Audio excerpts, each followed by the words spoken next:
Certo, Padre Justino. Então, aos senhores que estão acompanhando, caso queiram fazer alguma pergunta, o momento é esse aí. Está liberado. Se alguém quiser perguntar alguma coisa para o Padre Justino, hoje nós estamos fazendo de modo diferente, não haverá apresentação de slide, ele dialogará conosco. Então, eu estou aí já perguntando para ele, ele respondendo. Vocês também podem fazer perguntas. Nós estamos fazendo desse momento um momento de lançamento do canal Caminho de Justino 70 Caminho de Emaús. Então, o Padre Justino vai depois explicar o nome, deixou para o final. E enquanto isso, no final, se houver muitas perguntas, viu? A formação mas posso já dizer uma coisa, viu, Almiro? Vida missionária. Sim. Almiro, já posso dizer uma coisa, esse 70 já posso dar uma pincelada, viu? Esse 70, Justino 70, posso dar a primeira pincelada, né? Diz que Gedeão tinha 70 filhos, viu? Então já é a primeira pincelada. Segunda, Moisés, quando o Senhor manda escolher 70 pessoas e sobre elas vai enviar o Espírito do Senhor para dirigir, etc. Então, já temos aí outros 70, né? Depois, temos a questão de Pedro, quando pergunta quantas vezes devo perdoar o meu irmão, aí em Mateus 18.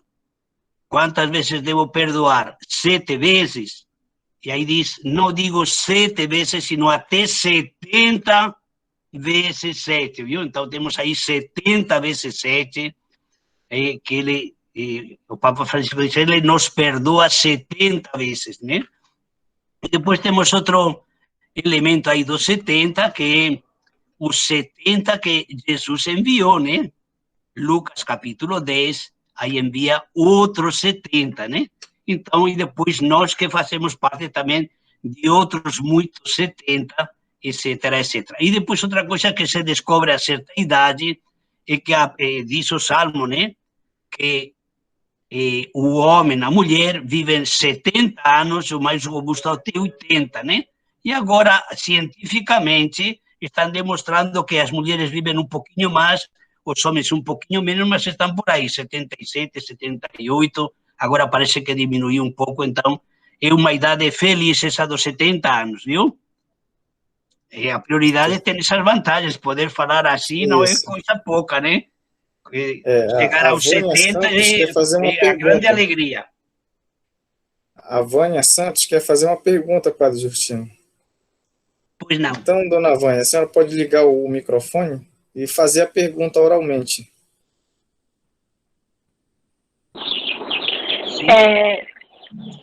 Primeiramente... Vou desligar o meu microfone. Espera que eu vou desligar o meu microfone para que não haja interferência. Já, pode perguntar. Primeiramente, boa tarde a todos e a todas.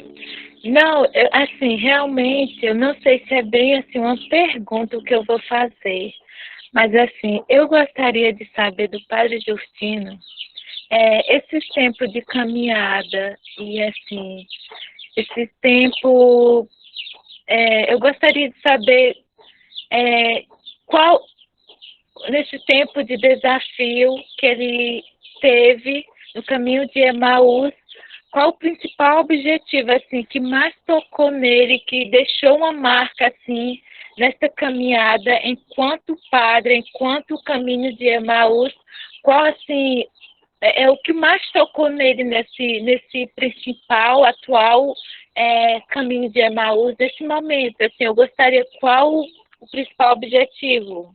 Não sei se foi bem uma pergunta. E Vânia, está aí, tá que tá, viu, Vânia? Obrigado, viu? Obrigado. Então, eu vou dizer como é que começou a minha aventura com a Bíblia. Eu via que o pároco do meu povoado, ele lia lá, tinha 3 livros grossos, né? Eu acho que era na Bíblia, depois descobri que não era a Bíblia, mas eu imaginava que era a Bíblia. Para mim era a Bíblia, pronto. Aí eu com 14 anos, viu, Vânia e amigos? Então, com 14 anos eu era filho de camponeses e ia trabalhar no campo. Meu pai me chamava, às 2 da manhã, outras vezes 1 da manhã, e íamos a carregar a carroça e fazer 7 quilômetros com a carroça carregada de trigo, de centeio, de aveia, etc. Né? Aí depois, já trabalhávamos a manhã toda e depois do almoço, aí eu tinha um tempo para descansar. Né? Aí meu pai trabalhava um pouquinho e eu ia deitar. Pois todas as tardes eu pegava a Bíblia e lia o profeta Jeremias. Veja aí, o profeta Jeremias, eu devorava todas as tardes um capítulo antes de dormir. Você vai dizer, padre, entendia tudo? Claro! Você tem alguma dúvida? Eu não tenho nenhuma dúvida que não entendia tudo e não entendo tudo ainda, viu? Mas eu gostava de ler, me dava assim, alguma coisa muito significativa, né? Com 14 anos. E a partir daí eu fui descobrindo, seja o profeta Jeremias, que eu gostei muito e gosto muito de ler o profeta Jeremias, depois o Evangelho de Lucas, os Atos dos Apóstolos. Aí depois já na teologia, aí logicamente você, por estudo, tem que ver um pouco toda a Bíblia, né? Mas, por exemplo, eu gostei muito dos Atos dos Apóstolos, fiz vários seminários, tinha o Sérgio Lanza, né? E depois outro também com o cubano, Rasco, que era especialista em Lucas Atos. E depois aí também me encantou muito 2 professores, um se chamava Hugo Vanni, que ele lecionava sobre as cartas paulinas, sobre as cartas de Paulo, né? E ele dizia assim, este professor Hugo Vanni, muito simples, era maravilhoso, né? Ele jesuíta, os pais da família eram argentinos, mas uma coisa maravilhosa, dizia, se querem conhecer Paulo, leiam as cartas de Paulo. Ninguém conhece tão bem as cartas de Paulo como Paulo, viu? Esse era o critério dele. Depois lembro também outro, o professor Moriarty.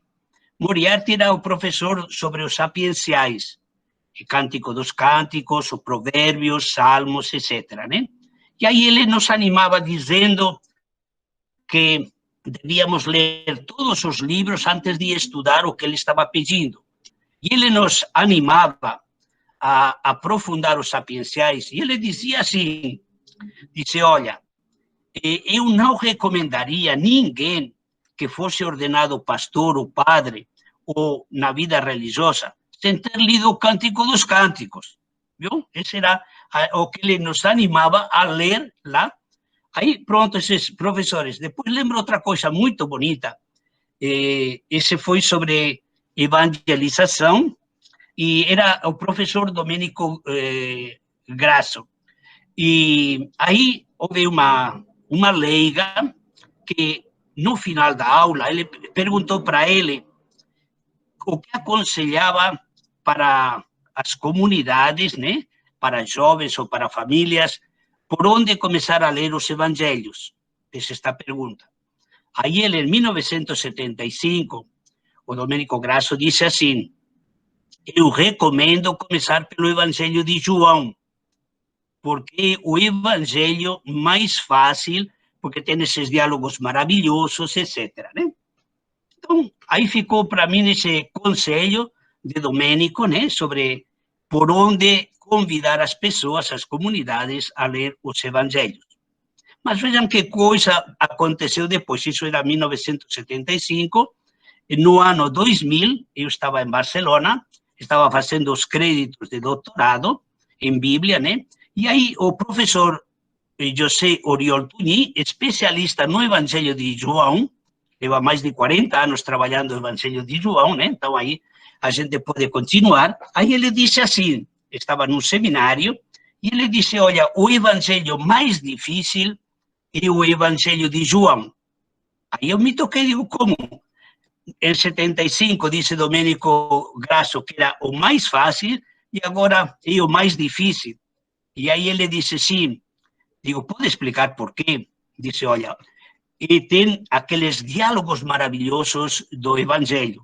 O diálogo com Nicodemos, o diálogo com a samaritana. Sobre esse diálogo com a samaritana, nós fizemos 6 encontros em Barcelona, com o grupo jovem, lá da paróquia de San Ildefonso, e foram 15 horas sobre esse capítulo 4 do Evangelho de João, viu? Mas não estava programado, só estava programado caminhar, e caminhamos, foram 6 encontros, e, como digo, eram de 2h30 ou 3, então foram umas 15 horas que nos dedicamos a esse capítulo 4, o diálogo de Jesus com a samaritana. Mas onde que está o pedregulho, as dificuldades no Evangelho de João? Aí, Oriol Tuñi, como digo, especialista, e ele disse assim, no capítulo 5, no capítulo 6, no capítulo 7, no capítulo 8, aí há uns debates, há umas diatribas, há umas brigas de Jesus com os judeus, etc. E aí é realmente difícil, viu? Então, as duas coisas. Se vocês querem saber qual é o evangelho mais fácil, não me perguntem, viu? Se querem saber qual é o mais difícil, também não me perguntem, porque você, falando agora já assim claramente, em todos os livros da Bíblia, em todos os livros, nós podemos fazer uma leitura tranquila, mas de repente encontramos algumas dificuldades, por exemplo, nas cartas de Paulo. São maravilhosas, por exemplo, a carta aos Tessalonicenses, a carta aos Filipenses, a carta aos Gálatas, que vai ser dedicado o mês da Bíblia este ano. Mas aí nós encontramos sempre dificuldades, as quais, seja Paulo, seja as outras cartas, seja o Apocalipse, por exemplo. Vou contar a última história sobre Apocalipse, viu? Como é que eu entrei no Apocalipse, viu? Aí vou beber um pouco de água, porque preciso coragem, viu?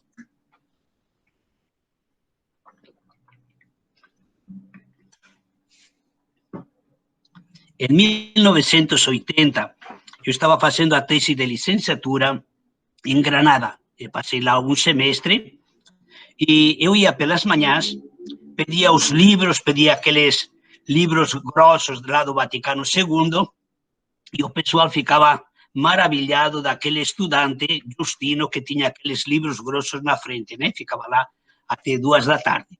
E nesse momento estava trabalhando a tese de doutorado Francisco Contreras, um claretiano.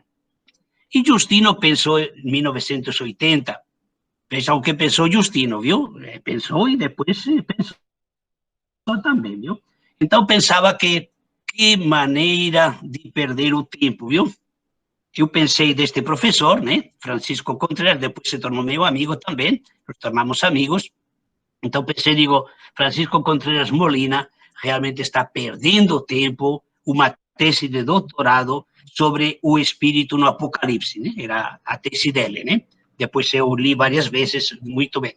Então, eu fiz a minha tese sobre evangelização e cultura e pensei que estudar o Apocalipse era uma perda de tempo, era perder o tempo, viu?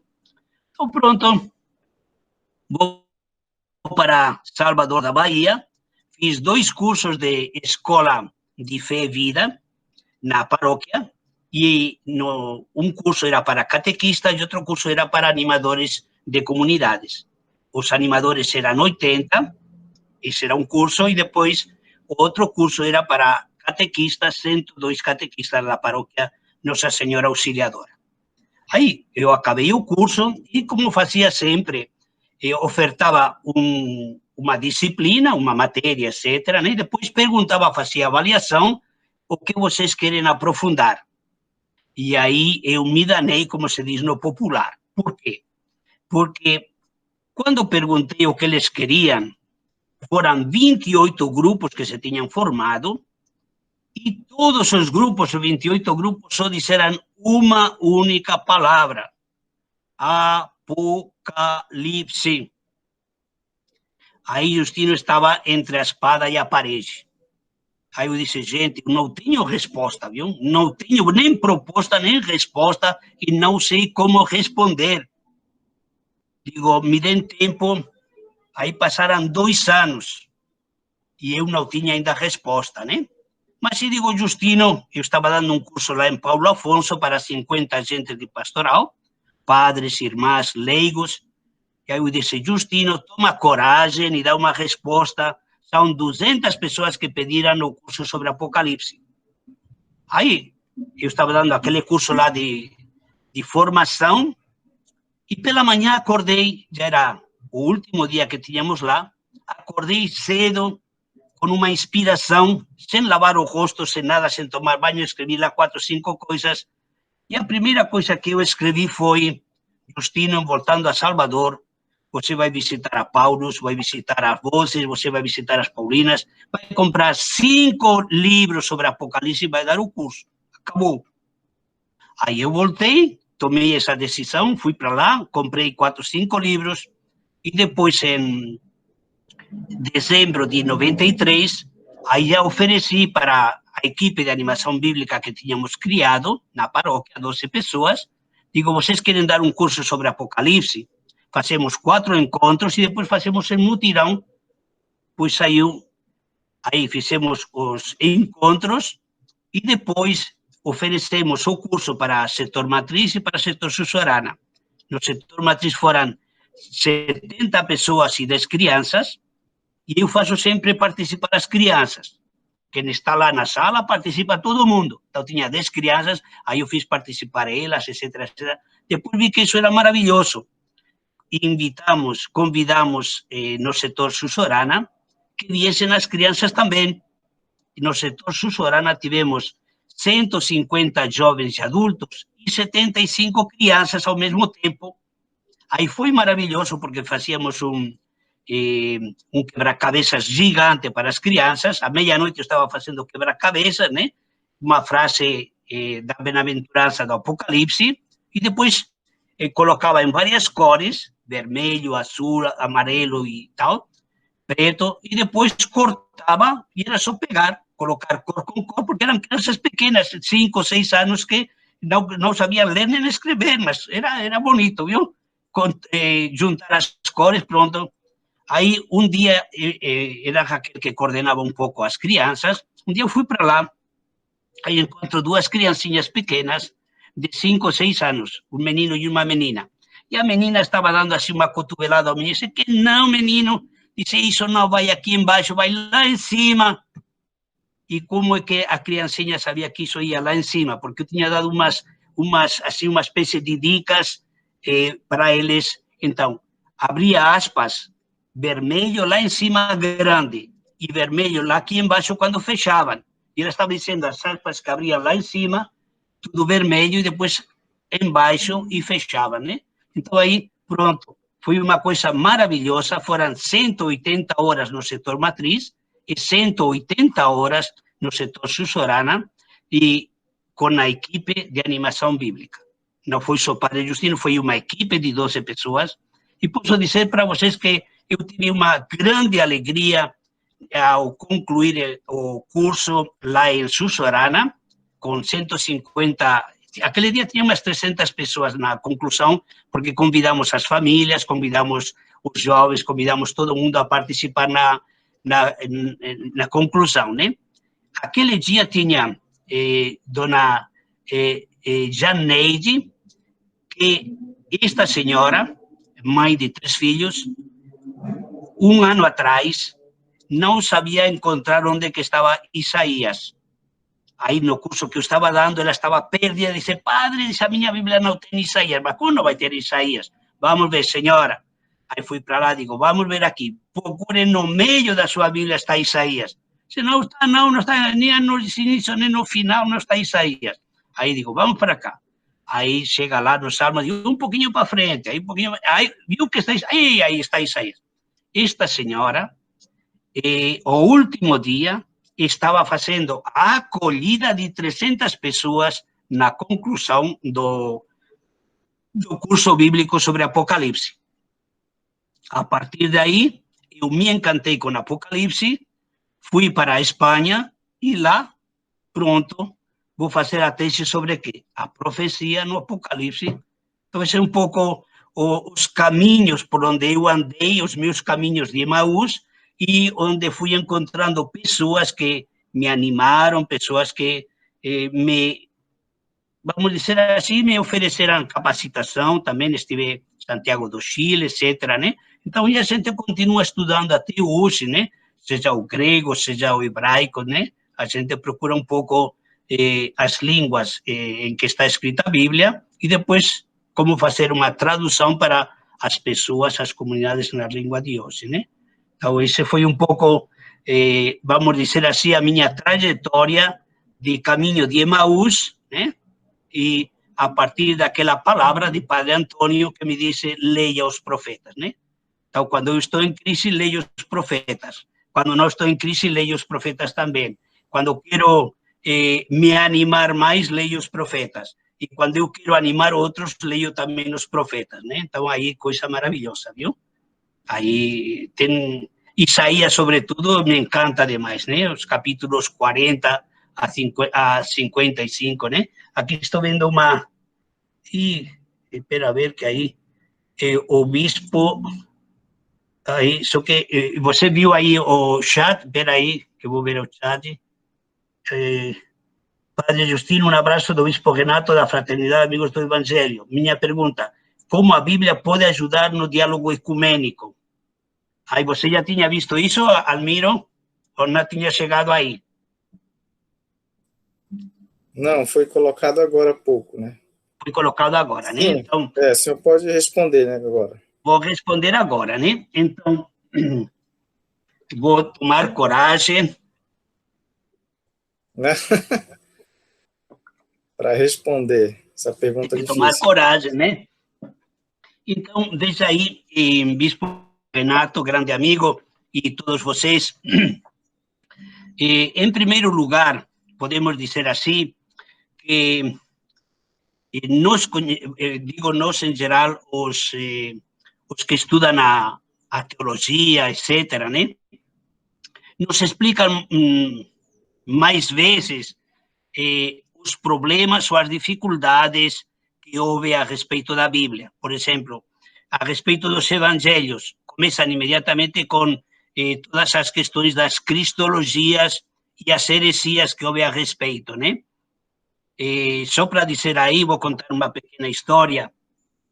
Eu lembro que quando fiz essa disciplina de cristologia, era uma prova oral, e aí, eu não sei, tive um branco, acho que me deu um branco, e aí, de repente, eu até inventei uma heresia que não existia, viu? Só que o professor não percebeu, né? Então, aí, eu corrigi rapidamente e pronto, né?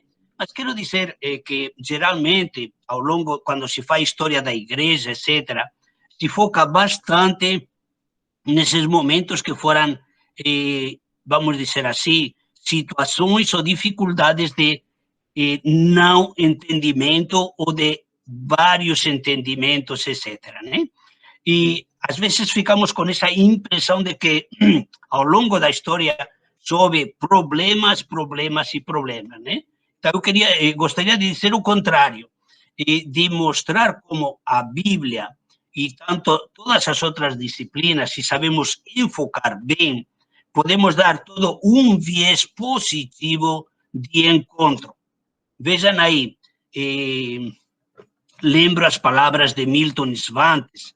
Milton Svantes era um pastor da igreja evangélica de confissão luterana, um grande doutor bíblico, e ele salientava também todas essas dimensões de se há alguma coisa mais ecumênica do que a Bíblia. Há alguma coisa mais ecumênica. Agora, se nós focamos principalmente naqueles textos que criaram dificuldade ou problema, aí é claro que a Bíblia pode se tornar o livro, entre aspas, menos ecumênico. Por quê? Porque somente vemos aí nesses textos essas dificuldades. Por exemplo, a questão de Paulo e a carta de Tiago. A carta de Tiago diz que a fé sem obras é uma fé morta. Paulo, em outro contexto, vai dizer que o que nos salva é a fé e não as obras da lei. Mas vejam aí que temos duas expressões diferentes. Então, eu acredito, e esta é um pouco a minha experiência de mais de 40 anos, que a palavra de Deus, se nós focamos na palavra de Deus, a palavra de Deus nos leva a caminhos de proximidade, de diálogo ecumênico cada vez maior. mas não devemos começar por aquelas partes, podemos dizer assim, aquilo que, como diria São João 23, diz, por aquilo que nos divide ou aquilo que cria problemas. Veja uma coisa, um exemplo muito bonito que houve a partir da Europa e de outras realidades também, mas quero frisar sobretudo a partir da Europa porque conheço um pouco mais a história. Uns, não sei, uns 30, 40 anos atrás, talvez, aí houve uma tentativa de tradução da Bíblia, tradução ecumênica, né? Tradução ecumênica da Bíblia. E então aí criaram um comitê, criaram uma comissão, etc. E disse, bom, vamos estudar a carta aos Romanos, porque parece que é a carta que cria mais dificuldade, né? Para determinadas denominações evangélicas ou católicos, etc, etc.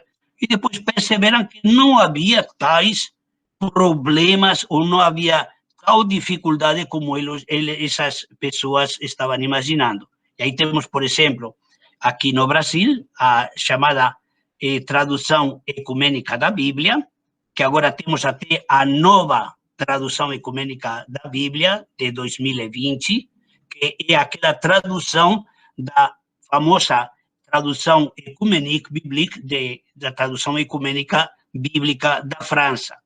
Essa tradução ecumênica da França foi feita em 2010 e a nova TEB, nova tradução ecumênica bíblica, já faz exatamente essa tradução para o português, editada em 2020. Eu tenho essa tradução e posso dizer que essa tradução vamos dizer, toda a Bíblia que nos oferece é uma das melhores que podemos ter como textos, como comentários, como introduções, etc. Né? É uma das melhores Bíblias de estudo. E então ela nos ajuda, junto com a Bíblia de Jerusalém, a Bíblia do Peregrino ou outras. Né? Então, como digo, eu levo, e já participei mais de 30 anos que eu levo participando em encontros bíblicos ecumênicos. O encontro que eu fiz, o curso intensivo de Bíblia em Santiago do Chile, vou dizer um pouco essa experiência porque foi mais significativa na questão de tempo. Foi o seguinte, em 1993, existia um curso ecumênico bíblico pelo CEBI, e eram 6 meses intensivos de Bíblia. Aí éramos uns 50 pessoas de toda a América Latina, de 14, 15 países da América Latina, católicos, romanos, depois de várias denominações evangélicas, etc. Né? E vou dizer uma característica que tinha esse curso. Cada curso tem uma característica, mas esse tinha uma característica especial. Todos eram ecumênicos, mas esse teve uma característica específica. A característica específica era a seguinte: os participantes, alunos, éramos maioria da Igreja Católica Romana, a maioria. Dos evangélicos era minoria, não sei se éramos 30 a 15 ou 30 a 12, alguma coisa assim, a proporção. Como digo, os participantes, a maioria éramos católicos, e a minoria dos participantes eram evangélicos.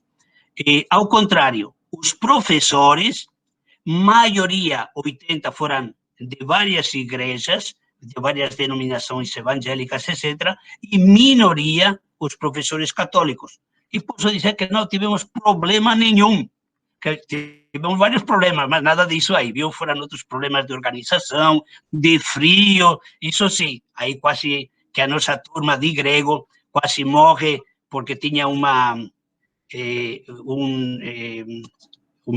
dessa de calefação, né, que queimava mal, e aí pronto me senti mal, saí no corredor, e depois quando voltei, depois de 5 minutos, aí uma das participantes disse: estou me sentindo mal, estou sentindo dor de cabeça, vamos abrir a porta que aqui está acontecendo alguma coisa ruim. Aí pronto, abrimos, mas senão de repente a gente não podia contar isso, viu? Mas como digo, dizer, se nós sabemos trabalhar a palavra de Deus como palavra de Deus e nos sentamos como irmãos. Por exemplo, outro exemplo de ecumenismo foi em Salvador, em 94, fizemos um encontro de 50 biblistas latino-americanos dentro do candomblé, dentro de uma comunidade de fé de candomblé, um fim de semana sobre os mitos de criação na Bíblia e os mitos de criação no candomblé. Aí foram 50 participantes evangélicos e católicos e umas 30 pessoas do candomblé, um fim de semana dentro do terreiro. Foi uma experiência maravilhosa, a partir dos 2 primeiros capítulos de Gênesis e depois eles a partir das tradições deles. Então, quando há uma, vamos dizer assim, o coração está aberto para o diálogo, então a gente não abraça com os cotovelos, mas abre as mãos, abre os braços, aí o coração é aquele que se mostra, né? Então, que na história houve todas estas dificuldades, claro que sim, temos que conhecer essas dificuldades que houve de entendimento de várias posturas, etc., mas depois não podemos ficar com posturas de 1500, de 1600, ou de 1200, ou de 1400, porque essa não é a nossa história. A nossa história é hoje. Né? Então, como hoje nós evangelizamos, como nós hoje oferecemos essa palavra viva de Deus, exatamente para que todos possam beber e saciar sua sede. Então, eu acredito que se pode muito bem, eu tenho muitos encontros, tive muitos encontros, e quando eu falo com as pessoas, digo, se apresente. Então, aí, importante não é começar, como digo, por aquelas coisas que eu quero brigar. Não, se para brigar, digo, não, perdeu seu tempo, viu? Aí, eu lembro uma vez que veio, acho que era uma testemunha de Jeová, um senhor, né? Aí eu estava em Salvador e nós tínhamos, na parte de baixo da casa, tínhamos 2, 3 estantes de livros de antropologia, sobretudo, era antropologia e estudos de história da religião, etc., né? Aí veio, como digo, esta testemunha e oferecendo livros, tal, e eu acolhi essa pessoa, estava chovendo, e pode entrar, aí conversamos, ele ficou olhando aí a minha estante, tal, depois veio uma segunda vez, disse, veio que o senhor aqui, digo, pois é, digo, a gente estuda bastante, digo, antropologia, estuda a Bíblia, etc., né? Dice, aí estuda a Bíblia? Digo, sim, digo, sou professor de Bíblia, etc. Aí depois ele já não voltou mais, viu? Mas eu acolhi ele tranquilamente, etc. Então, não sei, que se conversa, né? Então, nós vamos começar então, se oferece, né? Depois aí ele foi descobrindo que lá tinha, como digo, eram livros sobretudo de história lá do candomblé, histórias das religiões afro, da cultura, etc., né? Mas isso é importante. Eu acredito que hoje temos 2 coisas, diria, para concluir aí para o bispo Renato. Temos 2 coisas. Grupos, prefiro chamar grupos, ou dentro das denominações, algumas pessoas, né, que infelizmente continuam por um caminho que não leva ao diálogo. Como digo, são minoria, são maioria, e não saberia dizer, viu? Sei que são algumas pessoas que preferem aí continuar martelando sobre determinados pregos que não oferecem vida, não oferecem alegria, não oferecem esperança. Né? Só oferecem, vamos dizer assim, entre aspas, como um debate. E depois temos muitas pessoas, muitas mesmo, que estão em sintonia, que estão abertas ao diálogo, etc. Eu prefiro caminhar sobre esta trilha do diálogo, de saber que podemos crescer juntos, que nos ajuda a crescer juntos e a estudar juntos a palavra de Deus. Né? Por exemplo,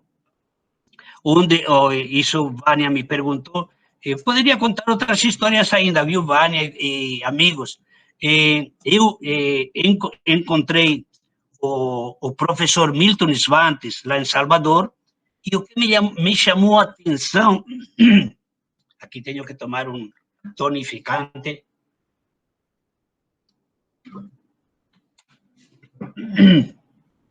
o que me chamou a atenção deste professor, como digo, era um grande professor de Antigo Testamento, etc., né? Um grande profeta e ecumênico, né?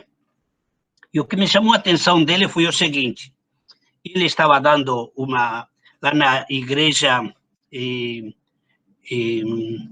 anglicana, era da igreja anglicana que tinham convidado ele lá em Salvador, e eu fiquei sabendo dessa palestra, etc., fui para lá, e me maravilhou como o professor Milton Svantes, numa tarde, apresentou o livro de Abacuque. Apresentou o livro de Abacuque, viu?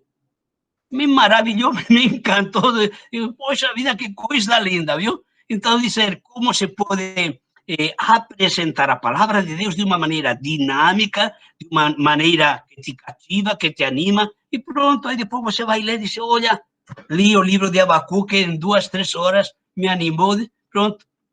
Então, vejam aí, outro milagre de Milton Svantes foi isso dedicado para as mães de família, né? Para todo mundo também, né? Não só para as mães de família, mas especialmente para as mães de família agora em maio, foi o seguinte: ele veio falar no ITEBA, era o Instituto Teológico da Bahia, e eu participei sobre os Salmos. Aí ele foi sobre o Salmo 131, uma coisa também maravilhosa. Ele sempre levava 40, 60 páginas e ele colocava debaixo lá e ele já não olhava mais, né? Ele se preparava, depois já não olhava mais, era só assim o que vinha do profundo do coração, né? E ele explicou o Salmo 131. Esse é o Salmo que diz: meu coração não é orgulhoso, nem meus olhos altaneiros, não pretendo grandezas que superam a minha capacidade, mas acalho e modero os meus desejos, como o bebê que acaba de mamar e fica recostado no ombro da mãe. Geralmente as traduções dizem que está no colo da mãe. Não está no colo da mãe. Quando o bebê acaba de mamar, não fica no colo da mãe, fica no ombro da mãe. Não é verdade? Não é verdade? Pensem aí vocês. Por quê? Porque tem que arrotar, viu? Então, até que não arrota, não fica no colo da mãe. Então, a tradução, o texto original em hebraico diz como o bebê que acaba de mamar e fica no ombro e ao mesmo tempo aqui perto da cabeça, né, aí, né, bem encostadinho, até que arrota, viu? Quando arrota é a figura mais feliz do mundo, né? Mas até que não arrota, não, viu?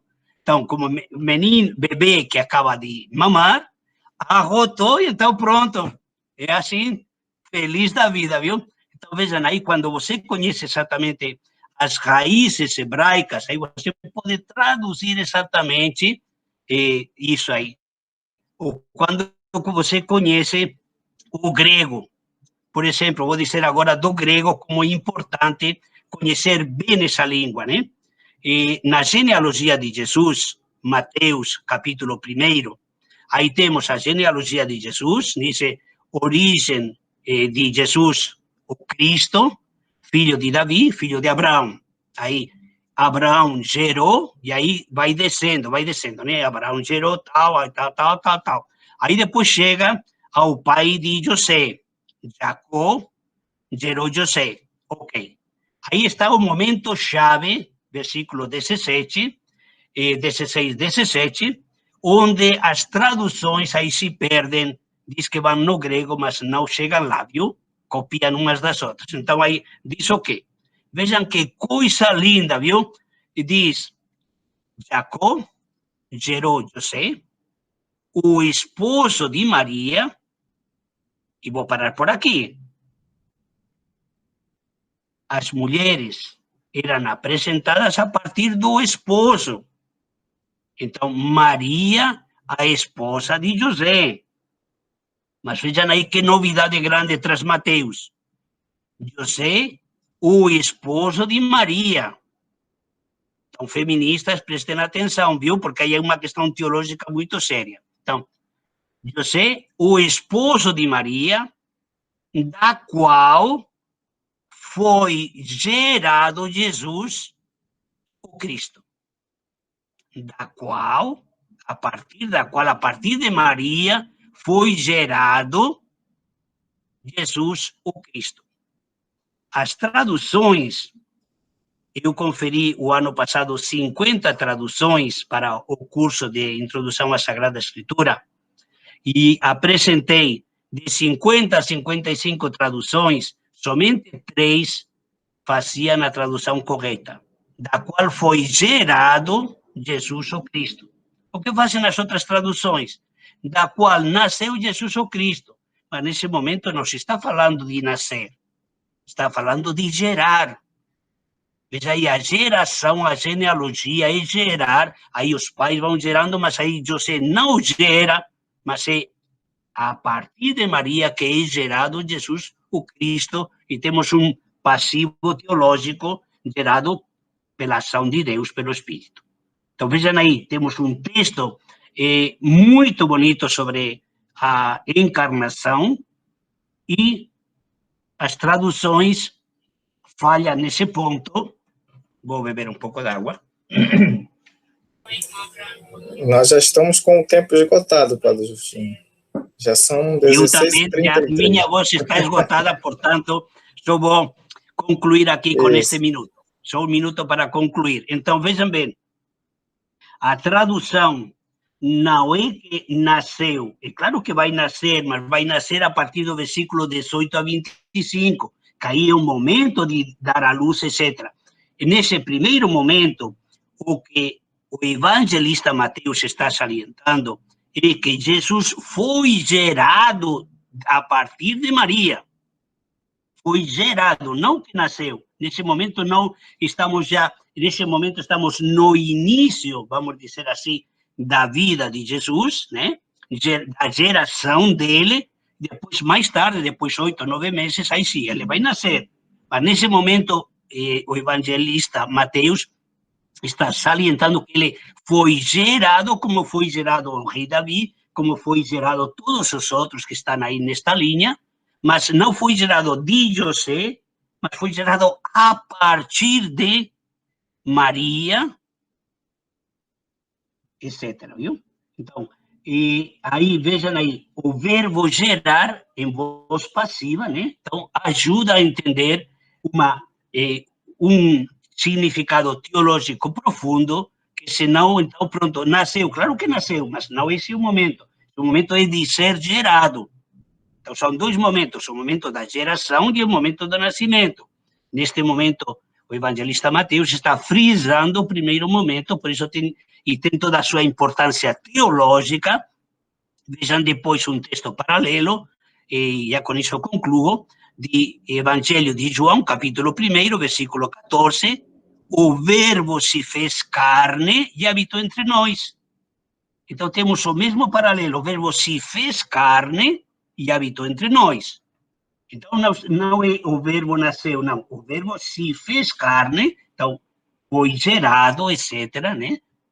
Jesus, o Cristo, foi gerado a partir de Maria, pela ação do Espírito Santo. E podemos concluir por aqui, agradecendo a presença dos nossos participantes, das perguntas, e também aqueles que, através do nosso canal, Justino 70, Caminho de Emaús, podem vir a participar. Não falem para ninguém, viu? Não falem para ninguém aí que temos este canal 70, Justino 70, Caminho de Emaús. Não falem para ninguém, viu? Que fiquemos só nós sozinhos, 5.000, 10.000, somente nós, viu? Um abraço. Certo. Muito obrigado a todos por estarem presentes aqui, acessarem a reunião.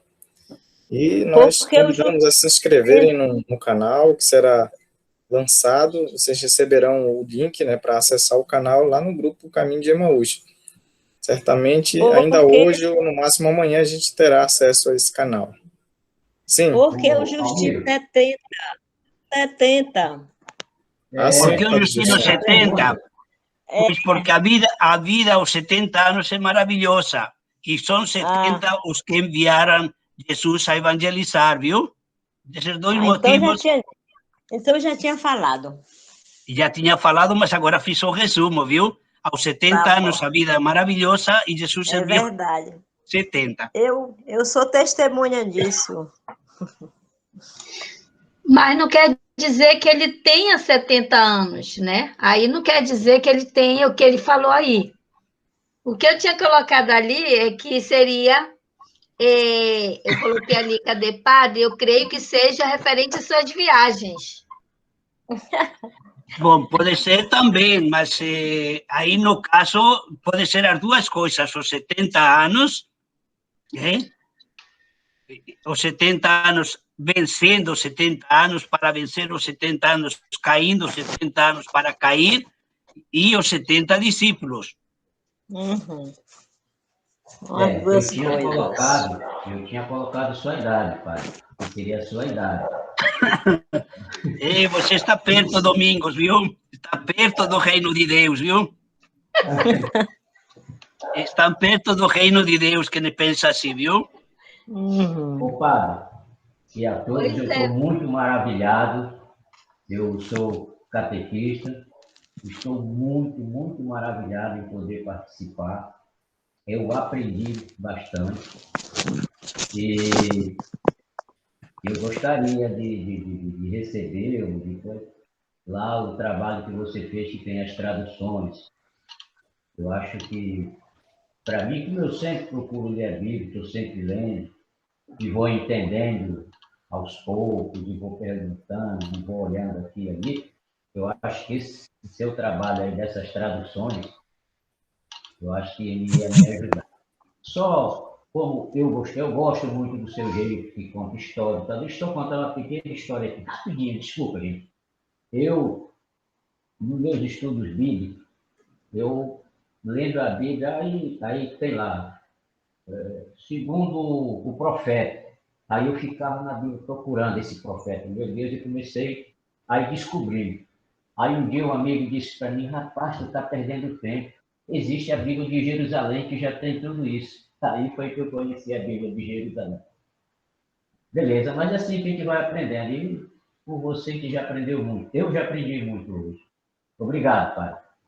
Pois isso, Domingo, viu? Se você tem a Bíblia de Jerusalém, é uma boa Bíblia, e aí vai lendo, conferindo as notas que tem ao lado, né? E as notas de rodapé, e aí você vai aprofundando, por exemplo, o Salmo, etc., ou outro livro que estamos aprofundando. Padre, eu tenho a de Jerusalém. Deixa eu ver se está assim. Eu tenho a de Jerusalém e tenho a Ave Maria, edição de estudos, que foi lançada agora há pouco. O que o senhor diz? A Bíblia de Ave Maria de Estudos é muito boa. Muito boa. E é diferente daquela outra de 15 anos atrás, etc., que tem muitas pessoas, né? Mas essa Bíblia de estudo, eu aconselho. Bíblia de estudo, Bíblia de Jerusalém. Aconselho também para as pessoas que têm menos traquejo, né? Por exemplo, a Bíblia do Peregrino. Quer dizer, a Bíblia do Peregrino entre a Bíblia de Jerusalém e a Bíblia dos Estudos da Ave Maria, né? Tem é mais fácil de entrar pela Bíblia do Peregrino, mas se já tem essas duas, perfeito, viu?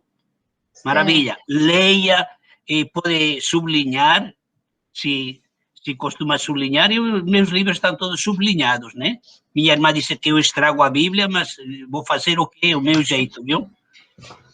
Pois é, né? Lá eu passo o pincel todinho, Isso. todo pintado. Muito bem, isso é ótimo. Aí é uma memória visual. Eu tenho também uma memória visual. Isso me ajuda bastante, viu? Muito bem. Não sei se tem mais alguém que quer também se despedir.